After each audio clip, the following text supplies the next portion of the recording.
Good morning বন্ধুরা, কেমন আছো তোমরা? নিশ্চয়ই ভালো আছো, আমিও খুব ভালো আছি। আজকে হলো নেক্সট দিন, আজকে হলো সানডে। তো এখন এখন এসে গেছি স্নান করে, পুজো দিতে ব্রেকফাস্ট বানানি গিয়ে বানাবো। আর মেয়ে চলে গেছে আর্টের ক্লাসে আর্ট করাতে। আর বলতে এখন স্নান টান করেনি, কাজ করছে। কালকে যেহেতু উপাসনা আমাদের করে, তো চলো এখন পুজোটা দিয়ে নিই, তারপরে কী কী কাজ করছি যতটুকু পারি তোমাদের সাথে শেয়ার করবো। তো চলো ব্লগটা দেখতে থাকো, আর সঙ্গে আশা করি ভালো লাগবে।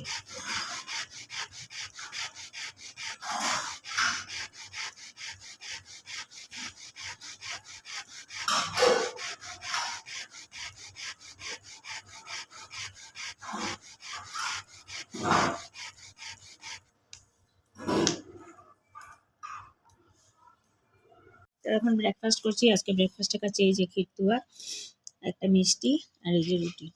তো চলো ব্রেকফাস্ট করে নিই, তারপরে দুপুরে কি রান্না করছি নিশ্চয়ই তোমাদের সাথে শেয়ার করবো। তো চলো ব্লগটা দেখতে থাকো আর সঙ্গে থাকো।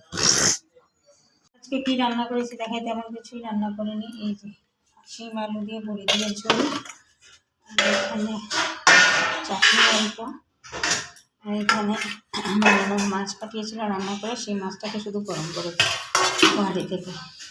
এই হচ্ছে আজকে রান্নার মেনু। আর এখানে এখন ভাত বসিয়েছি। তো চলো ব্লগটা দেখতে থাকো আর সঙ্গে থাকো।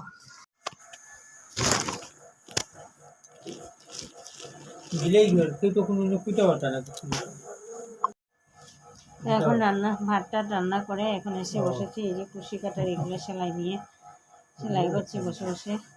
রান্না করা শেষ, টিউশন করলাম, টিউশন করতে করতে কিছু করলাম, তারপরে এই যে এগুলো বলছি রাত্রেবেলা সময় নষ্ট করে কী করবো, তার জন্য। তো চলো ব্লগটা দেখতে থাক। আজকের এই ব্লগটাকে এখানেই শেষ করছি। যদি কিছু ভালো লেগে থাকে তাহলে লাইক করবে, কমেন্ট করবে, শেয়ার অ্যান্ড সাবস্ক্রাইব অবশ্যই করবে। তো আজকের মতো tata, bye bye, take care and good night.